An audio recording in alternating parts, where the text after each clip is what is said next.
Hey y'all, what's going on? It is a new week. That means that there is a new topic to dig into and talk a little bit more. Thank you so much for joining me. You are currently watching the Unscrambled Faith podcast. Welcome, welcome. Y'all, first and foremost, before we even dive into this week's topic, I just want to talk about, for one, let's not even talk about first off, like how hot it's been outside. The very fact that I am not really a spring-summer person. Hence the colors that I'm rocking today. You got the burnt orange look going on, but also the fact that I definitely prefer fall and winter. So let's discuss that. You know, as most of y'all know, I reside in Texas, so the summer weather decided to come on a whole lot earlier, a lot more premature than we usually have it. Which, also, if you're from Texas, you know exactly what that means, and I'm not even going to say it, because I'm not, putting that out to the universe. And, in case you, didn't notice, I'm rocking some new earrings today. I actually got these from a, vendor event that happened over the weekend. In fact, it was a bacon-themed vendor event, and, one thing that I absolutely love, and if you haven't caught on to the title of this podcast, is I love breakfast. I love breakfast food, all things breakfast. And in fact, I could almost dedicate an entire segment of a podcast for the week to actually talk about breakfast in general and how much how excited I get about breakfast, period. But I'm going to spare y'all that at least for a while. I might put a pin in that and come back to another day, because I feel like that would actually be a lot more entertaining. Talk to you about breakfast, all things related, with someone else, not just myself, because then I could just rant on like I usually do. So yeah, so let's go ahead and get into it. So this week's topic, something that I feel like this honestly could really go a lot of places, but I'll let you decide however you want to connect with it. But let's dig in and talk a little bit about obstacles and overcoming them and what that looks like, and not necessarily letting others hold us back from maybe the things that we want to accomplish, try, get done, do, etc. Right? And so over the last week since the previous podcast, I really wanted to reflect a little bit on what it means, you know, what that looks like for me and my past, you know, over the years, from younger up until this point, and, you know, what it looks like for me, to reflect back on the said obstacles, you know, that have been in my life and what that looks like for me. So when I think about obstacles or, you know, moments where I've had certain individuals that have almost prohibited me to, you know, either accomplish something or, you know, try something out, anything of the matter. A couple events that kind of come to mind for me. So, a long while back in my college years, I absolutely loved doing, like, if you're familiar with, like, fun runs, mud runs, and particularly, like, what was it, no, I just went blank, like, Mud Challenger, what was the, I can't remember them now, of course, but all you get it, like, all the mud runs. And, oh, Tough Mudder, that's what it was, Tough Mudder. Spartan was actually the only one that I was a little bit of a wuss when it came to it. I'll be the first to admit, I was a little bit of a wuss when it came to Spartan. I just don't think I had the tenacity in me, even back then, to honestly do it. It was the only one that, it was an absolute no for me, absolute no. I respected my friends who did do it, I will say that, but it just wasn't for me. And of course I get that. I get, you know, where now mentally I'm playing it around in my mind. I get that that's a little bit, I'm actually in my own way when it comes to that as an obstacle. I do get that. So if you were just thinking that, yeah, my brain just processed at the moment. I'm right there with you. However, that's not really necessarily like what I'm into now, but back then, you know, I remember the very first time that I expressed to those people that were in my life, whether friends or family, that I wanted to try this whole concept out of doing like a mud run. And I, of course, am not really one to, I didn't really look into a lot of the videos and do a lot of the research. I feel like if I would have, I probably would have psyched myself out, and not given myself the benefit of the doubt of at least trying one.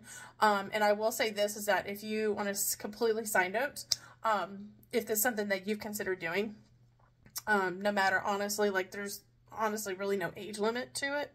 I remember when I did do them, there was such an incredible variety of people from all walks of life that participated in these events. So if it's something you've been considering, on a completely different side note, I highly suggest trying it out. If it's not really something you've ever done before, the one thing I can recommend for you doing is starting with like a smaller, like 5K, and then work yourself up to that. Now, if you're one just to go for the gusto, then by all means, sign up and then do the mud events, the more challenging ones, like Tough Mudder. I don't necessarily recommend jumping all the way into doing like a Spartan race.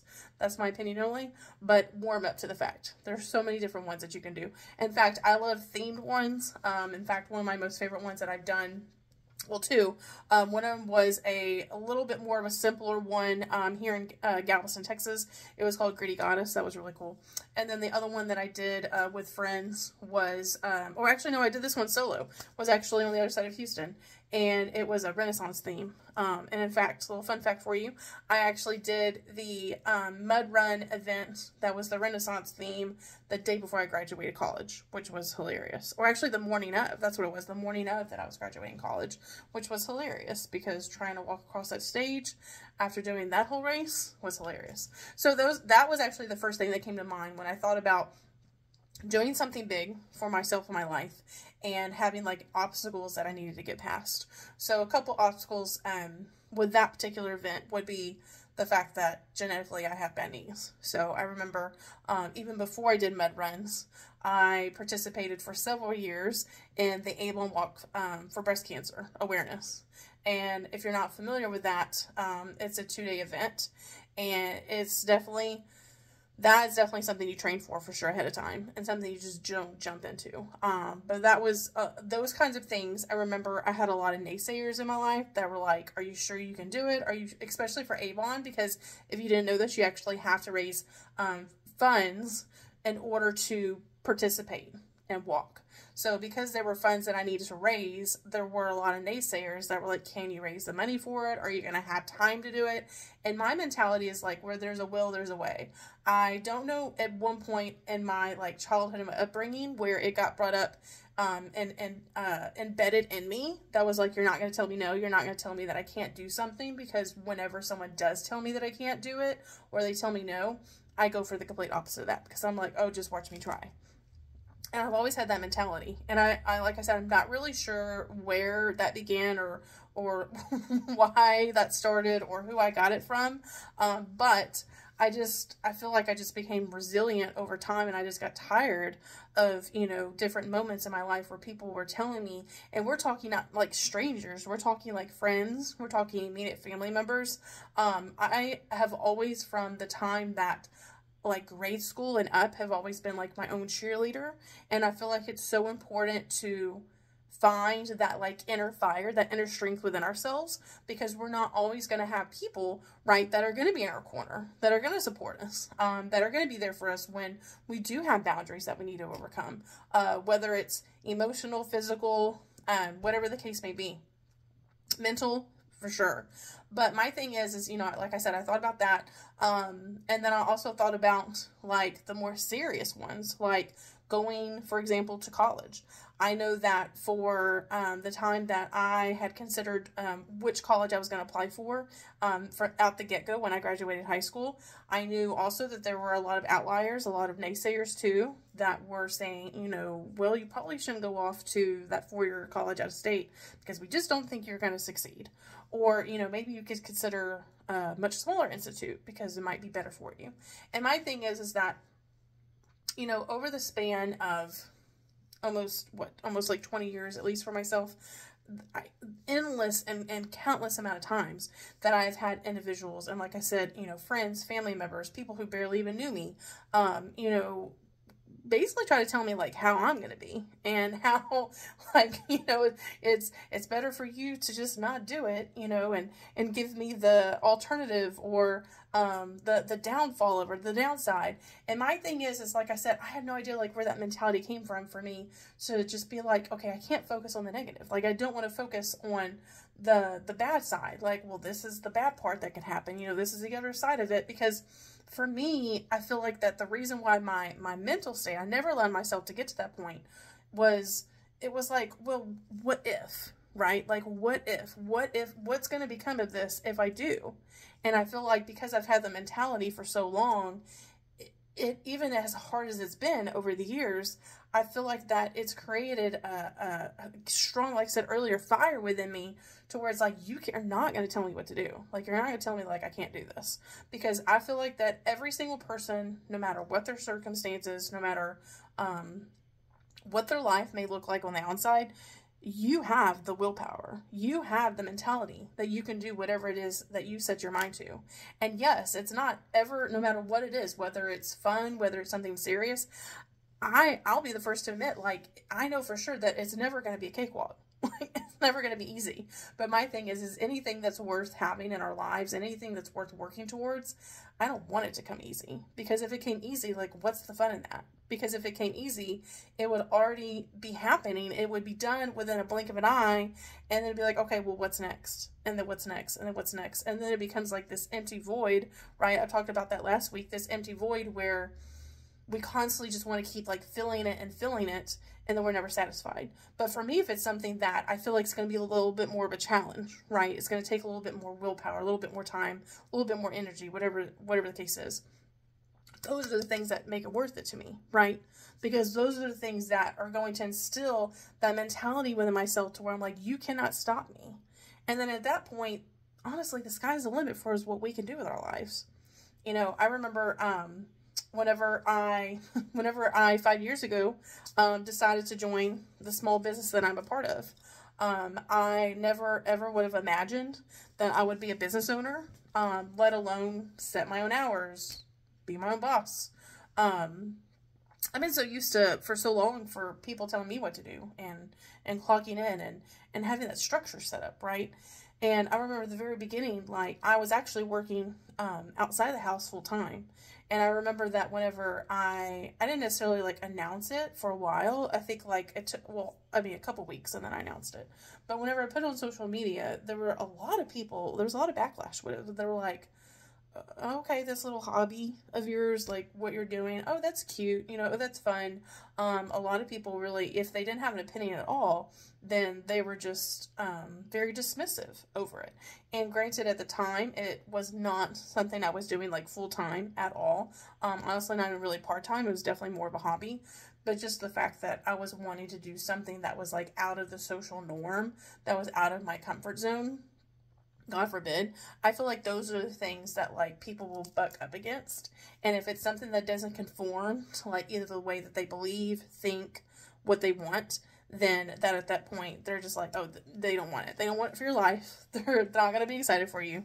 And I feel like that's the reality, honestly, is that I knew.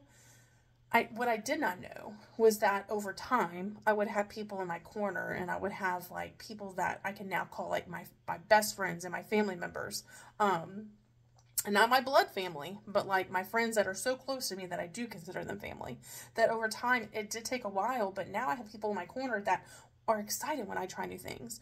They're rooting for me. They're cheerleading for me. And oh my gosh, when I tell you, it takes so much pressure off of me to not have to be like my own cheerleader anymore. It's an amazing feeling. And I never thought that I would ever get to this point.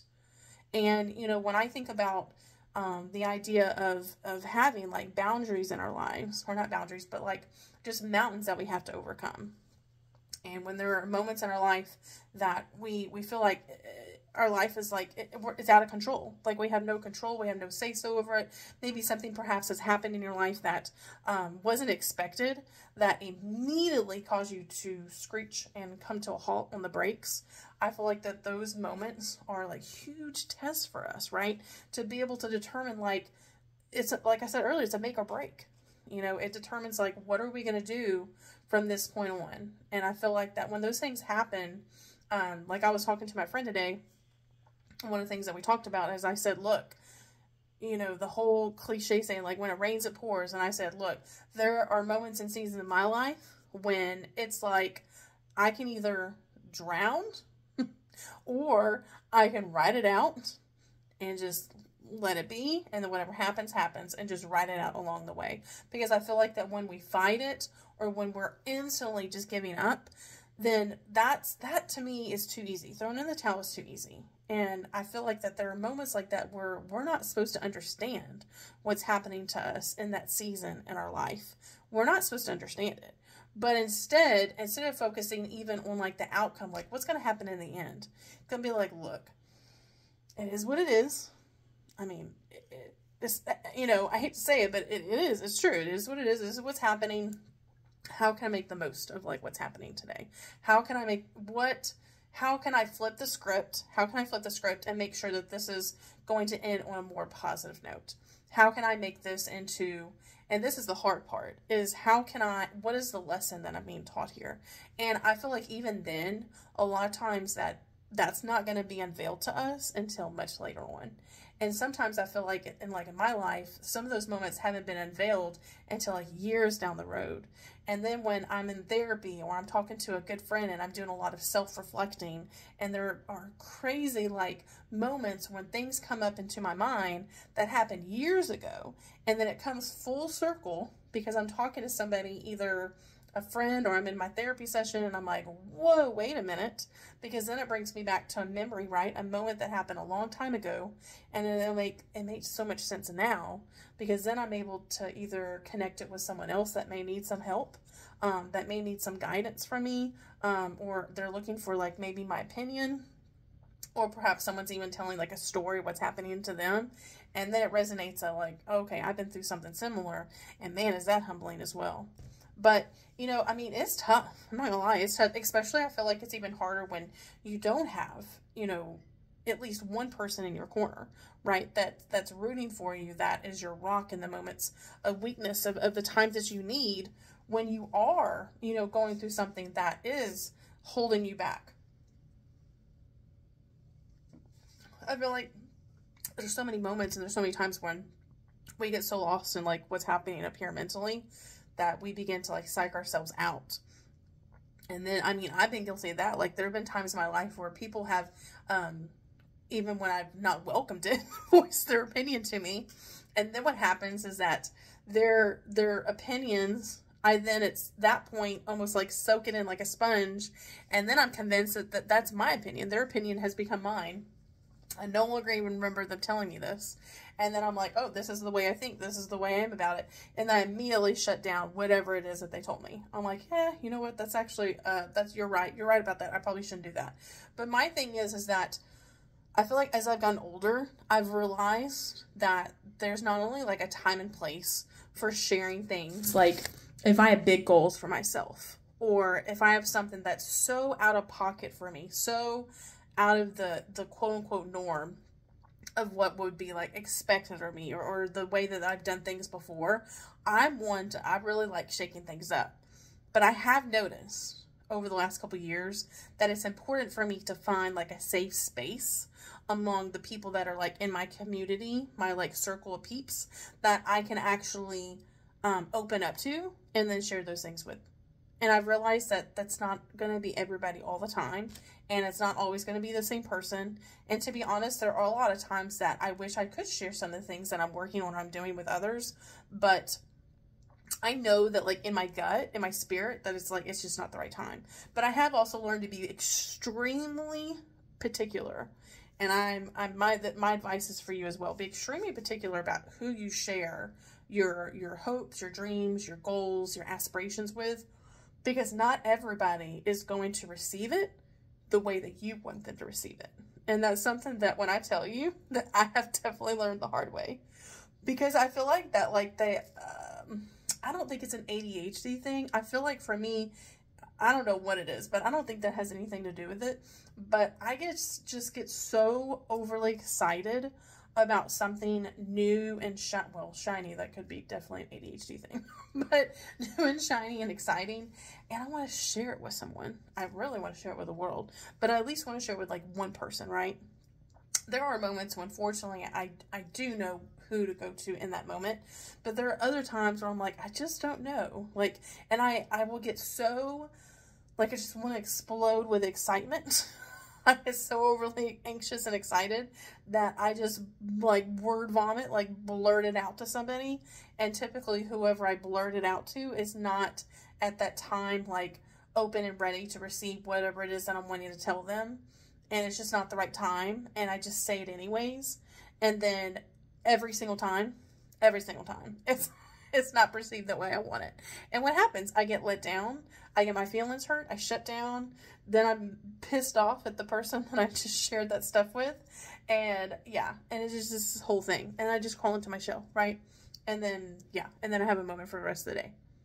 But here's the thing, is that I have, I'm beginning to get a lot more comfortable with tuning in with, like, my gut, right? My gut, my head, I feel like it all comes together, like my head, my heart, and my gut. And then it's like, okay, I feel like my heart is instantly, right, I'm leaning with emotions, and that's the instant gratification. I'm wanting to instantly go to whoever it is that's in my path, and I'm going to word vomit out whatever it is that I'm deciding I'm working on, or I want to try and do, whatever the case may be. And that's typically whenever that happens first, I'm like, wait a minute. And then I feel like that's where my head comes in, like my brain comes in, and then it's like, okay, let's process this, and let's sit on it, and let it marinate for a little bit, and see if this is the right person you want to share it with. And then at that point, I feel like then once I start approaching said person, then I'm tuning into, like, my gut. All right. And then I'm like, what is my gut telling me? You know, is my gut telling me, like, go ahead, follow through. This is a good thing. Go ahead, sis. Go, keep going. Or on the other hand, is it feeling all twisty like a pretzel? And then it's like, you probably shouldn't. Those are the moments where I'm like, am I going to pivot? You know, it's like a two-way street. I have two different paths, and it's like, okay, am I going to continue on and then share this aspiration and this dream and this goal of mine with this person? Or am I going to go the other way, and it's just, like, not the right timing? I feel like it's so imperative for us to take the steps necessary to, first off, like, start mentally kind of getting a lot of that cloudiness, if you can say that, like, out of our minds. And once you start working on that path and you have a little bit more of clarity and perspective mentally, then I feel like at that point, you can then move into the space of being able to listen to, like, whatever's happening, like, internally, for you to be able to lean in and trust in on that, to be able to determine, like, who you're going to share something with, or if it's the right thing to do and keep moving forward. But yeah, so I hope that whatever boundary it is, whatever obstacle you're looking to overcome this week, I hope that you can take it on head on. Don't ever let anybody tell you that you can't do something. And if you are in that position, or if you have experienced that before, take it and use that as the fuel, the fire, to help you keep going. And to be honest with you, if you do have somebody in your life that is a bit of a naysayer, that they're automatically going for, like, the other side of things, the downfall, that person you probably want to keep at a distance, if I'm being honest, because those people don't typically change, and they're not there to see you in your best light. They're going to be the ones that are there for you when things are not, let me rephrase that. They're not going to be there for you, but they are going to be there when you're at a low point. And that's a whole other topic for another day. But like I said, those people you want to keep at a distance.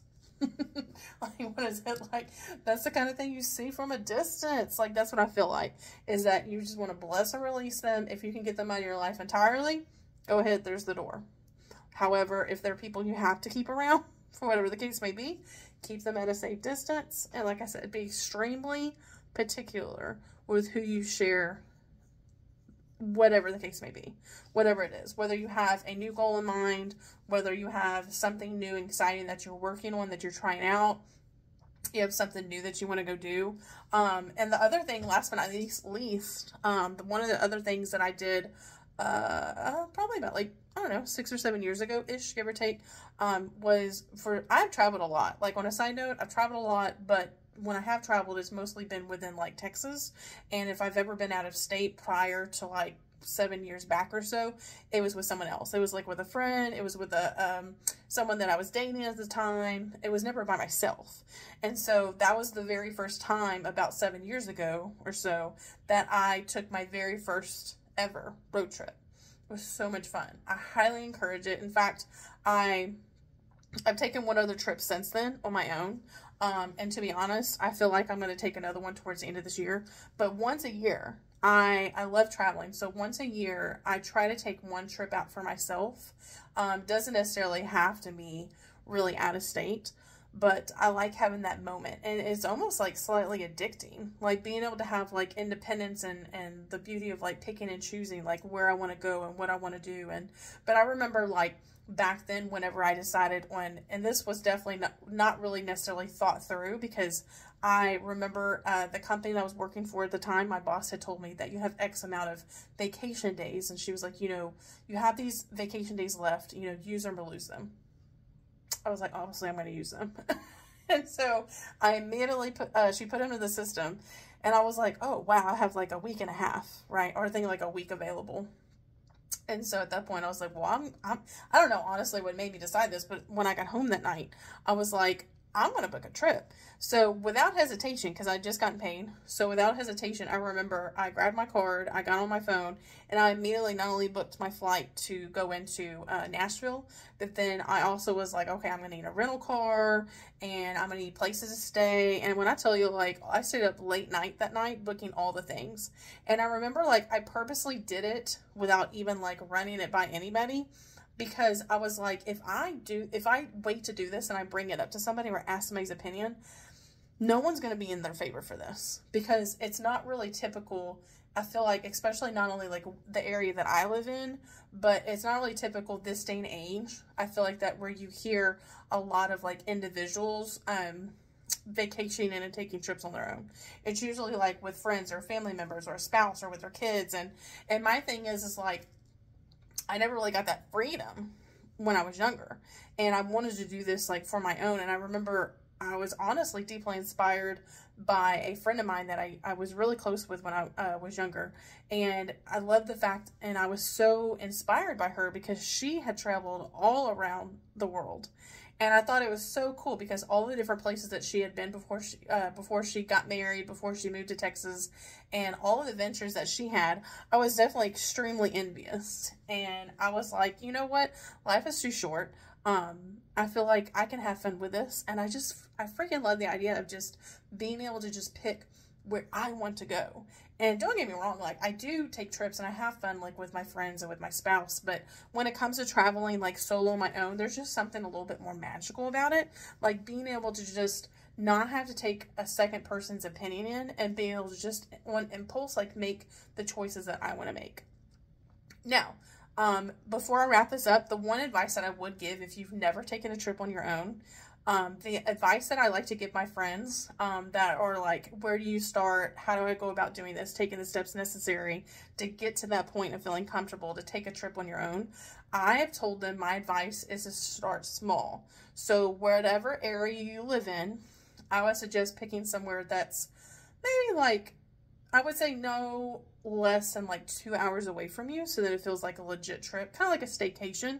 So even honestly, I guess like an hour away, but somewhere within like a couple of hours at least from where you live. And I mean, it doesn't have to be extravagant. Take like a weekend away, right? Start small.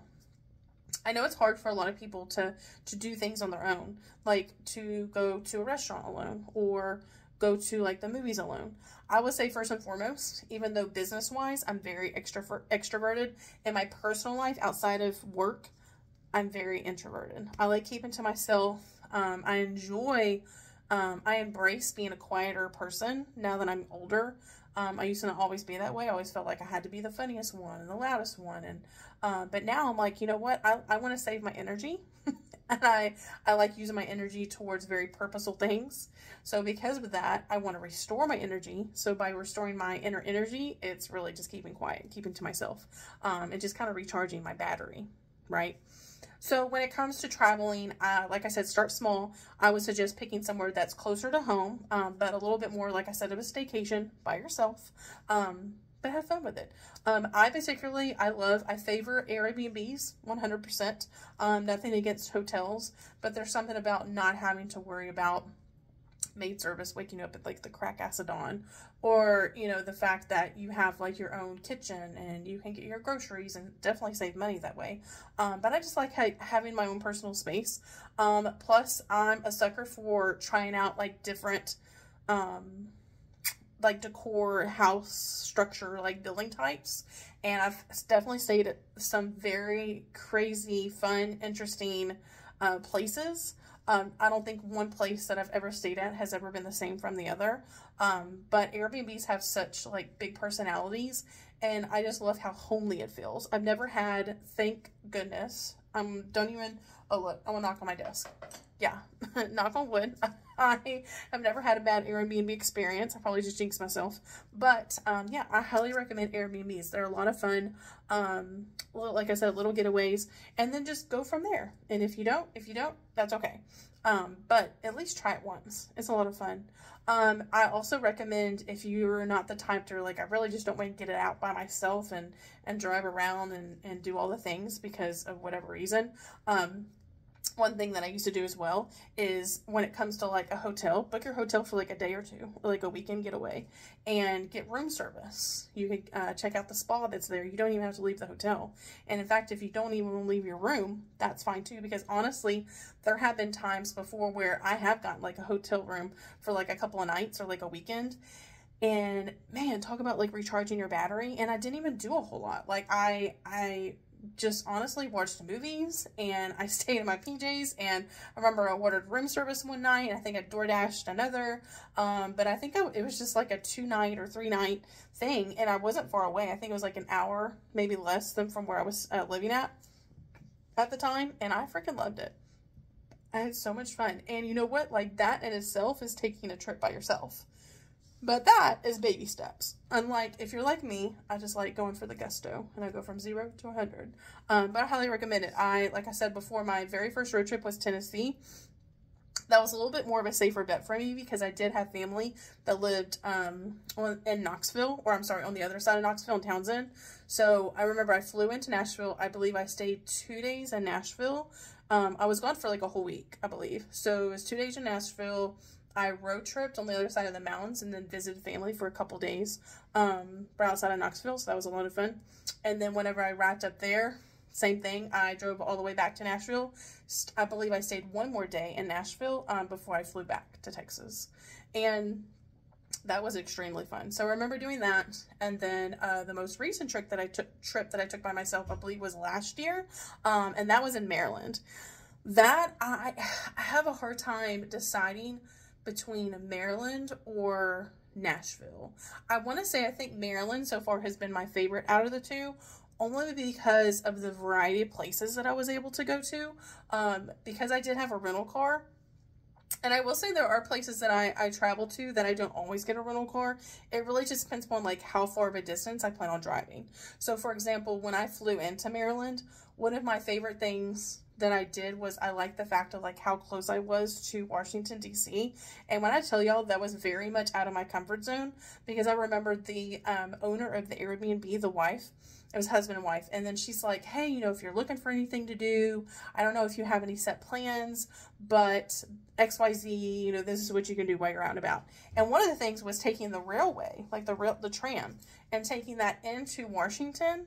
And I was like, first off, I've never taken like a railroad, like tram, subway thing, anything like that before, like in my entire life. I've never done anything. The closest that I've ever come to doing something like that was the tram at the rail tram at Epcot. That's it. That's as close as I've ever come to something like that. So this was so out of my comfort zone, y'all. It's not the same. I will tell you this. Waiting for a train is not the same as if you're waiting for an airplane. It's definitely not the same. But it was an experience. And I spent the entire day, that time, one day I spent a whole day in Washington. And that was so cool. The variety that I packed in the day. And that's the thing too, is like when you travel by yourself, again, you don't have to accommodate anybody else. You just accommodate yourself. and so that was nice, because I'm a very go with the flow person. I don't like to be rushed. There are a lot of times, like, unless I absolutely have to have an appointment for something, I try to go and attend places that I don't have to schedule a time to be at, like a tour or, you know, a museum or anything like that. I like the idea of just being able to like show up when I want to show up. So that way it's not as stressful. It's, you know, a lot more like easy breezy going. But yeah, like this summer, I highly, highly recommend taking a trip out for yourself. And if you do, let me know. Let me know where you're going or where you're thinking about going. And like I said, at some point between now and the end of the year, even though I do have some other trips and travel plans in the midst, I will be taking a trip by myself, because I promised myself from the time that I did my very first one back then that I wouldn't ever let a year go by without me taking a trip for myself. No matter how small or big it is, it still counts. So this week, when you have obstacles that are coming in your way, when you have a naysayer that's coming into your life or is already in your life and telling you something that you can't do, bless and release them.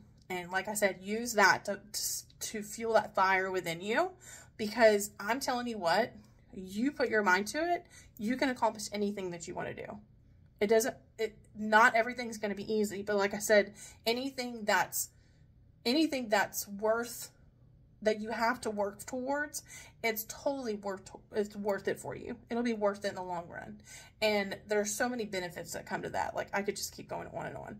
But thank y'all so much for hanging out with me. I hope y'all have an incredible week ahead. I can't wait for next week's podcast. But in the meantime, don't forget to unscramble your faith and find clarity in the chaos.